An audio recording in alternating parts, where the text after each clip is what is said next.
RDC est une et indivisible. De la population et de tout le monde, c'est qu'il faut tout arrêter pour faire face à cette situation.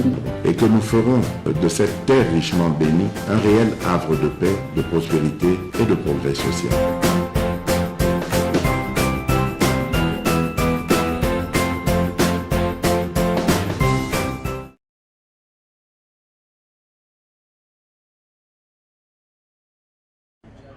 C'est une rencontre d'évaluation du processus de paix et de pacification de la partie est de la République démocratique du Congo, théâtre d'affrontement entre l'armée congolaise et les rebelles du M23, appuyés par l'armée rwandaise. Au menu de la rencontre entre le président de la République, Félix-Antoine Tshisekedi Tshilombo, et son homologue angolais João Lourenço, passer au peigne fin les différentes étapes franchies dans la recherche d'une paix durable sous les auspices du facilitateur désigné par l'Union africaine et l'EAC dans la crise sécuritaire entre la RDC et le Rwanda, parrain de la rébellion du M23. Après l'accueil à l'aéroport, avec tous les honneurs habituels, le président de la République, Félix-Antoine Tshisekedi Tshilombo, s'est rendu au palais présidentiel de la Cidade Alta où l'attendait son homologue João Lourenço. Il s'en est suivi un entretien à deux, hors projecteur, qui a duré plus de 2 heures. L'enjeu est de taille pour les deux chefs d'État, car dans sa démarche de recherche de la paix entre les deux parties et avec le souci de faire respecter le cessez-le-feu imposé à la rébellion du M23, le président Lourenço a sollicité le Parlement de son pays pour voter une résolution accordant l'envoi d'un contingent de 500 soldats à l'est de la RDC. L'arrivée du chef de l'État dans la capitale angolaise ce samedi 18 mars intervient dans une approche informative, le but étant également de recueillir tous les détails opérationnels de cette mission des soldats des forces armées angolaises dans l'est de la RDC. Vous savez que non seulement le processus de désengagement, de cessez-le-feu qui a été décidé par l'Union africaine est acceptée aussi par la communauté internationale et en souffrance. En fait, l'Angola a un mandat renforcé de faire en sorte que les plans de paix Luanda-Nairobi, auxquels j'ai fait allusion, soient effectivement exécutés par les M23. Et donc, le Parlement angolais a avalisé cette initiative forte. Et certainement que le chef d'État devait en parler. Et je suis très certain qu'en tant que médiateur, le président Lourenço a le même type de contact avec d'autres chefs d'État concernés.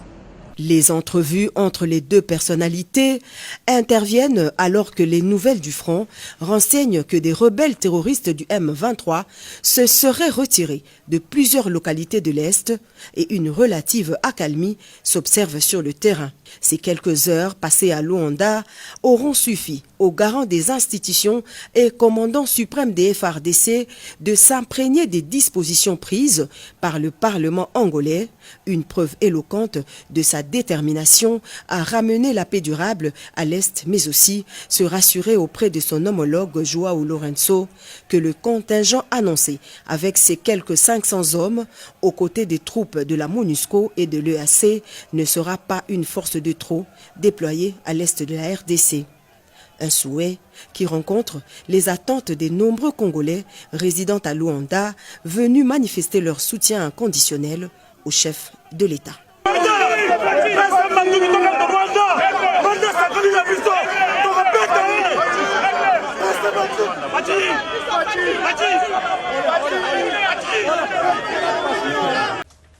Gouverne, gère, oriente la politique de la francophonie. C'est au prix d'un rapport de force. Le Rwanda a tenté de faire des chantages à la France. Et la France avait peur de pouvoir perdre le Rwanda. Et parce que, stratégiquement positionné à côté d'un État faible, détenteur de minerais stratégiques, il ne faut pas les perdre, même si on les perdait sur le plan de la langue. Mais au moins, on a des projets machiavéliques, de pouvoir exploiter, de pouvoir affaiblir. Donc, c'est un autre partenaire. Alors, parce qu'il veut sortir de la langue, est-ce que devons-nous les laisser partir avec tout ce que nous avons comme politique étrangère à faire?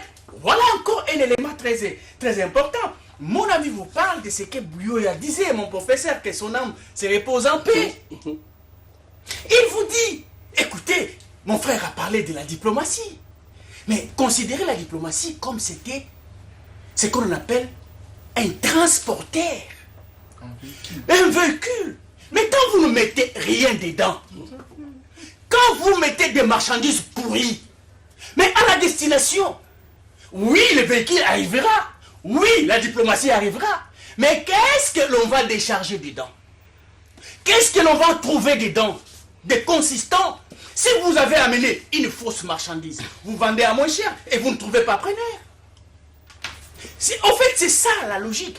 Quand on parle de la diplomatie, il faut automatiquement penser à la politique étrangère.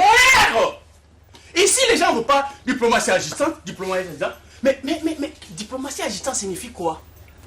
Avec quel don? Avec quelle marchandise? Avec quelle énergie? Sur quel enjeu? Merci. Je vais atterrir par là. Allez-y, allez-y. Et il ne faut pas m'inviter pour ne pas me donner le temps. Et parce que quand je mets ma cravate, c'est pour venir parler pour la République. Non, mais les temps. Je vais atterrir. Coco, il faut savoir ceci et les retenir une fois pour toutes. Quand mon ami dit qu'effectivement il est conscient que sur le plan de l'armée, il n'y a rien de consistant qui peut nous faire parvenir à gagner sur le plan diplomatique. Et oui, effectivement, il est dans la thèse, il est dans les principes. Une diplomatie sans armes. Donc, pour un État qui n'a pas d'armée, leur diplomatie ne peut en aucun cas être une diplomatie agissante. Parce que les instruments qu'accompagne une diplomatie, c'est les armées d'un État qui doit être défini. Parce que moi, je me suis interdit à définir l'État comme étant, d'une manière descriptive, l'ensemble du peuple, d'un territoire et d'un pouvoir. Ça, c'est dit n'importe quoi. L'État doit être défini comme un léviathan, comme une puissance capable de mettre au état de nuire. C'est alors que dès que vous commencez à définir l'État comme cela, que vous vous rendrez compte que vous êtes partenaire des relations internationales. Mais quand vous avez un État, effectivement, c'est ça la faiblesse de la réponse que je vais donner. En fait, tous les États au monde ont compris que les Congolais définissent l'État comme étant le peuple, les territoires et un pouvoir quelconque. Ils ne définissent jamais l'État comme étant un léviathan, une puissance. C'est pourquoi ils ont compris que parce qu'il n'y a pas de l'État là-bas, c'est alors qu'il faut aller affaiblir. C'est alors qu'il faut aller exploiter. Et c'est alors qu'il faut aller manipuler. C'est alors qu'il faut tout ce qu'il faut. Et quand tu as dit qu'on a tout essayé, c'est faux, on a tout essayé mal. Ah oui? Alors vous répondez déjà à la question. Voilà, donc pour bien essayer, il n'y a qu'un seul principe. Il faut définir l'État comme un léviathan et le mettre en place. Dès que vous osez de le faire, créer de la puissance économique qui va se convertir en puissance militaire, votre État sera un État dans les concerts des nations et personne n'oserait venir vous menacer, et s'il tentait de le faire, il va rencontrer les violents. Et c'est comme ça que vous allez respecter. Dans la diplomatie, les relations internationales, les mots qui contiennent beaucoup de substances, on appelle ça respect. Respect. Quand vous n'êtes pas respecté, c'est-à-dire que vous êtes impuissant, vous n'existez pas. Pourquoi? Regardez aujourd'hui l'attitude du monde vis-à-vis de Poutine. Poutine est respecté. Pourquoi? Parce que Poutine s'assoit sur une puissance militaire. Et ça lui vaut respect. Et nous ne sommes pas respectés parce que tout simplement, on n'a pas encore conçu un État dans la vision d'un léviathan qui doit avoir nécessairement 4 piliers, de créer un État pourvoyeur qui créerait un État gendarme, et cet État gendarme serait un État ingénieur, et cet État ingénieur... Vous avez beaucoup à dire. Voilà, donc, mais nous allons aussi donner la parole aux... Voilà, donc je suis désolé, mais le principe est là. Merci. Quand vous allez outre ces principes, parce que vous voulez être dans une configuration des amitiés, des considérations profanes de la chose publique, donc vous serez toujours un État à côté que les gens vont maltraiter. Alors, papa, monsieur Jean-Joseph Ngandou, vous avez 3 minutes. Ah, Tony, mais c'est peu de temps. Je Ouais, voudrais que vous soyez impartial. C'est-à-dire, en parlant de 3 minutes, je sais ce que je suis en train de faire. Que la justice commence par Je calcule mes minutes, ne vous en faites pas. Je sais. Que la répartition des minutes du temps soit. Peut-être il a épilogué, c'est dire. Ne vous en Mais faites pas. je vais vous dire ceci, Tony. Au départ, par votre méthodologie, vous avez dit la paix, que faire et ne pas faire. J'ai vu que vous avez commencé à poser des questions. Est-ce qu'on reviendra sur cette question ou bien on est dans la thématique de voilà. J'allais même vous poser une question en lingala. Pour Sungabato, pardon, un message, si vous prenez ma campagne RDC, si ça peut épuiser la procédure, est-ce que si pour la kimia, Namboka, résultat exact, ton dengeni, tu kan que Pape François Nengayaki Namboka, et aïe na kimia, et vos onga, tout le monde sous Macron Yaki Namboka, mais jusque-là, rien caca. Pour ça, ma candidature, que faut-il désormais faire ou que ne pas faire pour la paix en RDC? Tony Makamouza Ebele. Mais je me souviens que Martin Luther King disait que la plus grande erreur que commettent les opprimés, c'est de penser que les autres se soucieraient mieux de leurs problèmes qu'eux-mêmes. J'ai suivi tous les intervenants. On entend ça. Chaque jour, on entend ça. Et j'ai vu qu'on doute même de quitter de la francophonie ou même d'abandonner la langue française. Mais je vais vous dire que les Mali a gagné plus de la France que nous, Congolais. Mais finalement, les Mali a dit, je quitte. Il a quitté. Et pour répondre à votre question, que faire pour la paix? La paix veut dire quoi? L'état où il y a absence de conflit, où il y a la quiétude. C'est ça la paix. Alors, qu'est-ce qu'il faut faire?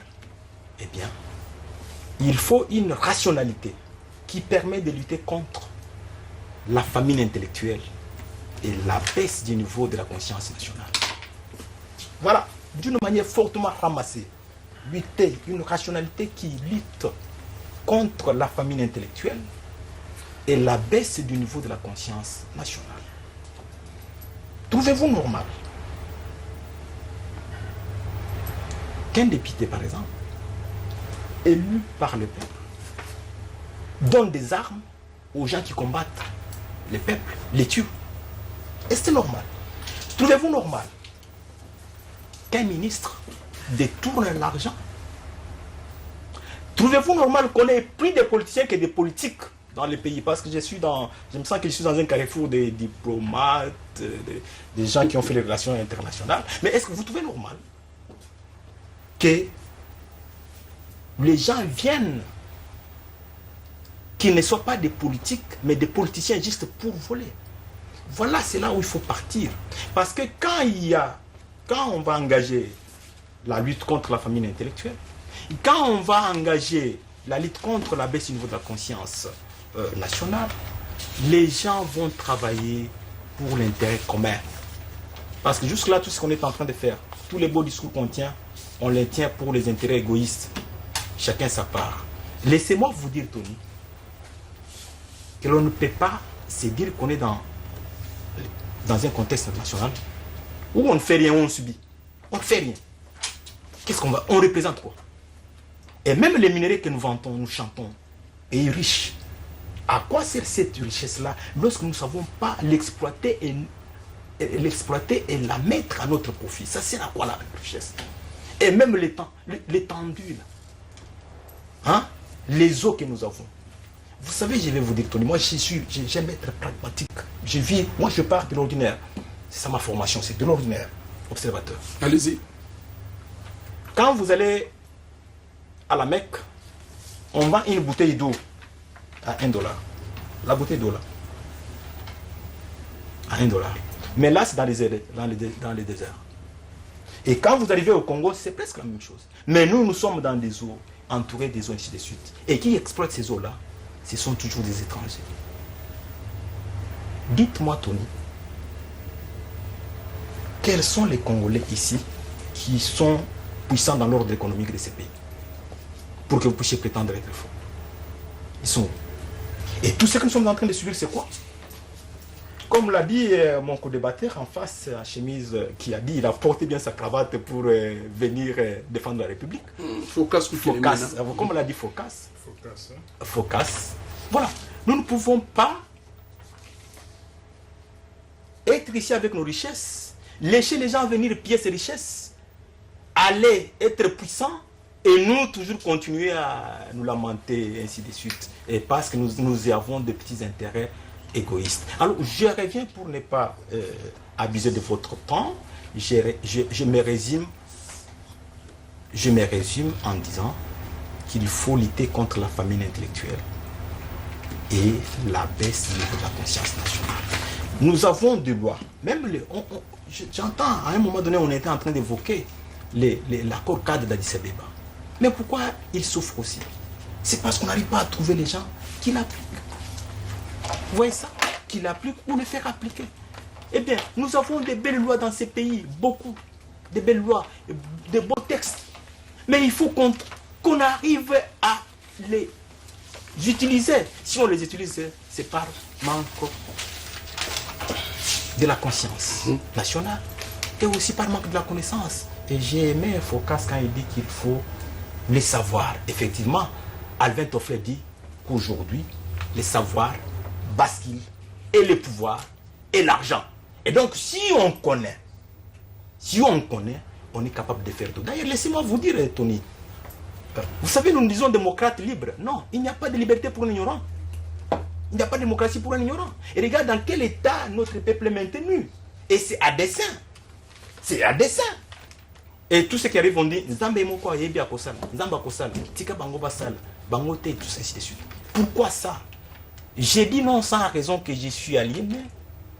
C'est parce que je suis en train de prendre conscience, mon frère Fosca. Je prends conscience. Maintenant, quand je suis dans l'étape de la conscientisation, il me faut maintenant la responsabilisation. Effectivement, c'est cette étape-là qu'il faut avoir le courage d'embrasser. Et c'est ce qui fait défaut à beaucoup de gens. Il y a des gens qui sont conscients de la situation dans laquelle nous nous trouvons, dans la misère dans laquelle nous vivons, ainsi de suite, d'y voler tout ce que nous pouvons. Mais il leur manque une autre étape importante du développement. Parce que dans le développement, vous n'avez que deux étapes importantes. Vous avez la conscientisation, les diagnostics tels que nous sommes en train de le faire, et maintenant la responsabilisation. Quelle est ma part dans ça? Moi, je me dis, ma part, c'est de venir éclairer, comme je suis en train de le faire ici, comme vous le faites, comme les autres sont en train de le faire. Mais il faut qu'il y ait que cette base ici soit dominante par rapport aux mafieux qui nous entourent. Merci. Merci. Merci, M. Jean-Joseph Ngandou. M. Foli Chiboba, vous avez la parole. Oui. Cela se voit également que les Congolais sont en train de mener une grande lutte contre la partition, donc, ou la balkanisation de leur pays, telle que voulue par les Occidentaux. Mais ma question, est-ce qu'on peut donc applaudir les Congolais? Oui. Mais est-ce que selon vous, selon vos analyses, ces Occidentaux finiront-ils par savoir que la balkanisation ne servira plus à rien? Écoutez, merci. D'entrée du jeu, je voudrais d'abord rencontrer les moyens de mes co-débatteurs. Allez-y. Je commence par Joseph, l'estimé Joseph. Jean-Joseph Ngandou. J'ai jamais dit qu'il ne faut pas quitter la francophonie.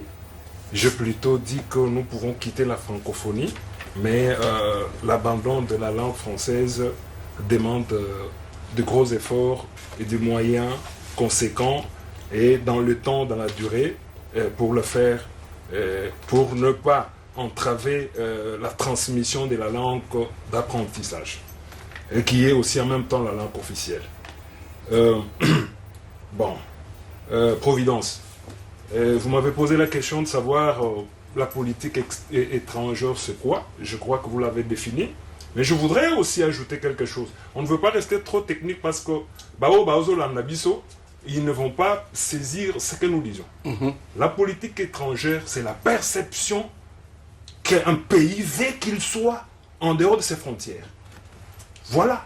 La RDC peut être perçue comme pays solution à travers le monde. C'est ça la politique étrangère de ce pays, qui n'existait pas depuis Mobutu jusqu'à Joseph Kabila. Nous avions tous les minéraux, toute cette potentialité, mais la RDC n'a jamais été vendue comme pays solution. Sur tout le plan que vous connaissez, la RDC reste le seul pays du monde solution. Cette potentialité, ces concepts n'ont jamais été vendus de cette manière. Il fallait qu'il y ait une vision. Vous comprenez? Il fallait qu'il y ait un homme pour le faire. Et il l'a fait et ça a pris écho. Nous sommes en mesure de répondre les problèmes liés à l'écosystème, à la transition écologique. Nous sommes la réserve d'eau. Nous sommes une grande réserve de la biodiversité. Nous sommes, ça n'a jamais été vendu. C'est ça le concept actuel de la politique étrangère. Moni, c'est ça ce que nous disons que Félix Tshisekedi a fait. Ça n'a jamais existé. Alors, vous dites, nous subissons par rapport au Rwanda. Mais c'est faux sur le plan de la diplomatie. C'est le Rwanda qui a plutôt subi de son influence. Nous avons réussi à déconstruire le mythe du génocide, le mensonge, le Wenge. Parce que les Rwandais vivaient par la ruse. Toute la communauté internationale est enfin informée de la vérité et de l'hégémonie, de l'expansionnisme rwandaise. Plutôt aujourd'hui, sur le plan international, le Rwanda est perçu comme un pays barbare. C'est ça la lutte de la diplomatie. Parce qu'il faudrait qu'on fasse un distinguo entre l'offensive armée, la défensive armée et la diplomatie, qui n'est qu'un moyen purement intellectuel, qui n'est qu'un moyen scientifique pour manipuler la politique étrangère du pays. Vous l'avez dit dans vos termes, le véhicule. Alors à ce moment-là, où nous arrivons à faire comprendre notre problème sur le plan et à mobiliser toutes les énergies sur le plan international. Nous n'avons pas seulement mobilisé les énergies, nous n'avons pas seulement mobilisé les énergies, nous avons mobilisé même les armées. Vous avez vu, l'AEC est venue, même si ça pose problème, mais cette mobilisation sur le plan international, ça requiert un certain leadership. Parce qu'il faut avoir un leadership pour le faire. Il faut avoir des nerfs pour le faire. Pour amener tout le monde à votre cause. Nous avons amené la SADC dans le sac. Nous avons amené l'EAC dans le sac. Nous avons amené les conseils de sécurité qu'il y a. Parce que quelqu'un l'a dit ici, ça doit être providence, qu'il n'y a pas eu de sanctions, qu'il n'y a pas eu de condamnations plutôt. Mais je vous dis, il y a même des sanctions, mais je vous dis, c'est faux. L'Union européenne a sanctionné le M23. Vous me dites qu'il n'y a pas eu de condamnation. Les Rwandais a été condamnés par toutes les grandes puissances du monde. Le Conseil de sécurité, tout a été mobilisé. Ça requiert du leadership. Ça requiert de l'intelligence. Comment le Rwanda abrite encore le 73e congrès de la FIFA? Écoutez-moi. Écoutez-moi. Nous sommes dans un monde... Nous sommes dans un monde où nous sommes dans une course de leadership. Nous sommes dans un monde de guerre civilisationnelle. Ça ne veut pas dire que quand une certaine partie de la communauté internationale s'allie derrière vous, une autre partie ne peut pas trouver qu'un des causes et ne peut pas trouver ses intérêts et poursuivre ses intérêts. Le problème maintenant, c'est quoi? Il faut qu'on arrive maintenant à aboutir toutes ces actions. C'est que je voudrais. Vous allez aussi finir parce que nous arrivons à la fin. Je l'ai dit. La diplomatie peut ne pas nous amener la paix. Ça c'est sûr. Mais tous les moyens diplomatiques, tous les canaux diplomatiques classiques ont été utilisés pour arriver à un résultat diplomatique. Alors, dire que moi j'ai dit que notre armée ne peut pas arriver à un résultat, par contre, c'est m'attribuer des propos qui ne sont pas le mien. J'ai dit plutôt que nous avons hérité, Félix Tshisekedi a hérité d'une armée qui a été décousue. Et ce n'est pas dans 4 ans qu'on peut construire une armée à la trempe d'une puissance qui peut s'imposer. Parce que aujourd'hui, nous avons, parce que, pour ne pas dire que rien n'est fait, nous avons une loi de programmation qui n'a pas existé. C'est-à-dire qu'il y a une volonté de reconstruire cette armée, de lui donner une certaine dimension, une certaine puissance, pour que cette armée arrive à éradiquer totalement l'insécurité sur l'espace. Il y a eu cette volonté. Il y a aussi des actions positives qui sont posées en termes de restructuration de cette armée, des réformes. Et il y a eu aussi la volonté de permettre les commandements. Ça, vous ne le dites pas et vous ne le voyez pas. Je pense que l'opposition voudra aujourd'hui être une opposition républicaine et non pas une opposition du pouvoir pour le pouvoir. Parce que quand on s'oppose à quelqu'un, justement parce qu'on veut le remplacer, là, on verse dans une rhétorique, que je ne reconnais pas, qui n'est fondée que sur la démagogie et sur des bouts de mensonges. Dire aujourd'hui, par exemple, nous allons épiloguer avec j'ai ouï dire quelqu'un qui m'a dit que dans la diplomatie congolaise, il n'y a pas de subsistance. Non, mais c'est faux. L'armée n'est pas la subsistance de diplomatie. Nulle part au monde. Vous êtes théoricien, n'est pas la substance de la diplomatie. Quand nous avons la théorie de la diplomatie, ça, c'est ce qu'on ajoute par les doctrinaires mondiaux. Et c'est ça, je suis désolé. Mais quand vous voyez la diplomatie dans son entièreté, vous ne verrez nulle part la diplomatie militaire. Merci. Dans la chaîne de la diplomatie, il y a les fonctions de la diplomatie qui sont là, qui sont 4. Il n'y a aucune fonction militaire dans les fonctions de la diplomatie. Et quand vous voyez les sortes de la diplomatie, il n'y a pas de diplomatie militaire.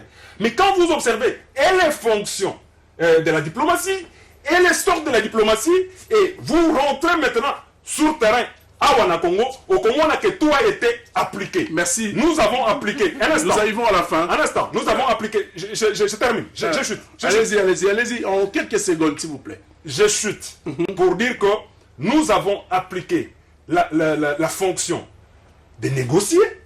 Nous avons appliqué la fonction des ventes. Hein? Nous avons appliqué la fonction de représentation. Vous savez ce qu'a été notre diplomatie avant l'arrivée de Tshisekedi. Nous n'avions même pas d'ambassade ailleurs.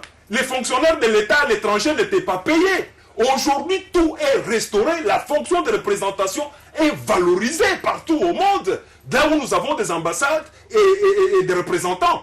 Donc, dire que la diplomatie a échoué, il n'a pas de subsistance. Mais quant à dire que nous devons être une puissance, nous devons être une nation forte, là, je suis tout à fait d'accord et c'est ce qui est en train d'être fait. Alors, je pense que nous pouvons nous épargner de tout ce qu'on a comme théorie dire, mais malheureusement, qui n'ont rien à faire avec la réalité. Nous allons respecter le canevas de cette émission. Providence, vous avez la parole, ce serait votre dernier mot. Parce que nous arrivons déjà à la fin. Cher Tony, je me réviens que répartition à temps et la prise de parole les alaka vraiment respecter. Parce que respectera vraiment temps. Donc, ce matin, c'est 4 minutes. Ça a été on a cogité, on a vraiment on a respecté temps. Bien. D'accord. Na sepeli mingi na ba propos oyo ndeko auti koloba. Je suis vraiment très d'accord na ba propos oyo auti koloba que voilà ba restaurer fonction, il y a représentativité mais en fonction mon quoi tangi te asuka parce que ba keza 4 atangi 3 fonction et information. Observation, c'est pas l'information, c'est l'observation. Si la diplomatie a aussi cette fonction de l'information parce qu'il recueille l'information pour atteindre la mbokanae. Mais là mon corps ya motuya obosanito oko contredire parce que on y est accompagnement to efficacité il y a armée par rapport à la diplomatie. En tout cas, Charles de Gaulle, le général Charles de Gaulle a défini la diplomatie agissante en tenant compte de l'élément armé, avoir une forte armée. Et alors, malheureusement, yo oko négligé un mot. Bien. Le loyo, et c'est bien la bisoto yeba, où nous en sommes. Parce que toza na catégorisation ya acteur o ba ko boma pe to ba ko mettre en mal pe na kati ya mboka na biso toza na acteur o to bengi ba acteur internationaux autre la communauté internationale, la configuration, aligné balkanisation en Boka. Je suis tout à fait d'accord, nous condamnons. Il y a même eu le mouvement Salumumba, décrit au matin, midi, soir, le camarade Josué Bung a été enlevé, a été maltraité, torturé. Là, je suis tout à fait d'accord et nous condamnons ce comportement. Nous sommes panafricains. Mais il y en a aussi cette deuxième catégorie, les acteurs nationaux. Mais nous avons la classe dirigeante aujourd'hui. Qu'est-ce que la classe dirigeante fait pour ramener la paix à Katiamboka? Parce qu'il n'y a pas que l'insécurité armée, toute la force négative, doit mettre en mal la paix à Katiamboka. Mais nous avons des situations aujourd'hui sociales, injustice sociale, et pour mettre en mal la paix à Katiamboka. Inquiétude des amakasi, ceux qui ont été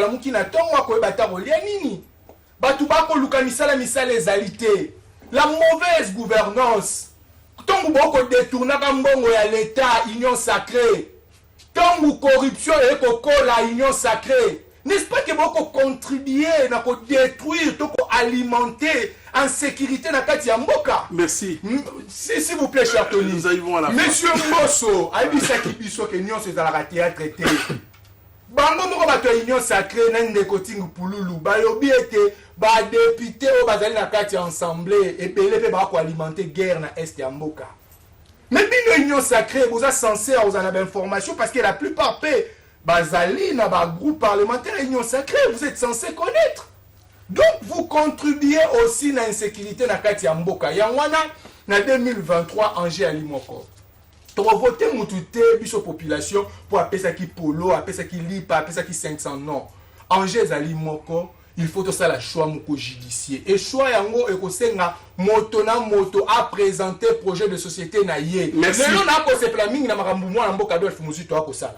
Parce que moi na mboka Adolphe Muzitu ça quand même n'a perçu mon quoi clair par rapport à ma problème. Nous avons une deuxième partie. Vous allez remarquer que hier bandi moi ba consultation on la même ba chef de terre sans terre. On sentit les problèmes. Merci Providence Lokuli. S'il vous plaît, s'il vous plaît. Respectez les paroles au lobel sur des bâtiments. S'il vous plaît, s'il vous plaît. Nous avons une deuxième partie, s'il vous plaît. Je vais atterrir, cher Tony. Je vais atterrir, cher Tony. Je vais atterrir. En quelques secondes. Et alors, le hormone était un conflit foncier. Et ça fait parmi les conflits alimentés en sécurité dans le Mboka na biso. Donc, tout ça là-bas, chef de terre sans terre, chef coutumier, chef de terre, mais pas ma belleté. Étranger de occupé par ma belle en Mboka na biso. Donc, le long de Koloba Kinini, l'objet était Anaposa, l'été a défini comme Léviathan, comme une puissance. Mais le lot de Zongika na Léviathan, notre monde était État a commis un loup pour sa propre population. Parmi les éléments constitutifs, il y a l'État. Un dernier mot sur la population et sa mise en mal, cher Tony. Je vais aller rapidement. C'est comme si le Rwanda, par le biais du M23, était devenu, comme le roi moi termement à Libye, pour prolonger les délais des élections. Merci beaucoup. Vraiment, j'ai ramassé les Vous avez que quelques secondes. Merci, bon, pas de secondes, mais même ne fût-ce qu'une minute. Vous savez la première chose, hein, mon frère, hein, vous avez ramené les débats. Un débat politique. Ça, c'est ce qui va nous régresser un peu. Il a fallu que nous puissions aller dans un débat des experts. Tu es juriste, lui il est sociologue, moi je suis politologue, il est internationaliste, ça l'est très bien. Pourquoi je vous l'ai dit? Nous, un nouveau narratif, c'est-à-dire que pays solution. Ce n'est qu'une narration. Mais maintenant, pour qu'une narration ait de la substance, il faut créer de nouveaux paradigmes. C'est-à-dire que vous avez un concept, comme tu l'as dit, pays solution, mais quels sont les paradigmes que vous pouvez vendre aujourd'hui au monde en termes de paradigmes, pas de discours. Parce que c'est ça la différence entre narratif et paradigme. Est-ce qu'à l'ère actuelle, vous pouvez nous parler en termes de paradigme d'un pays solution aujourd'hui déjà applicable par ces régimes? C'est un problème. C'est-à-dire que nous pouvons concevoir des politiques publiques, mais il ne faut pas coller la nation à un régime ou à un individu. Ton discours est reculé, rétrograde. Pourquoi? Parce que vous parlez...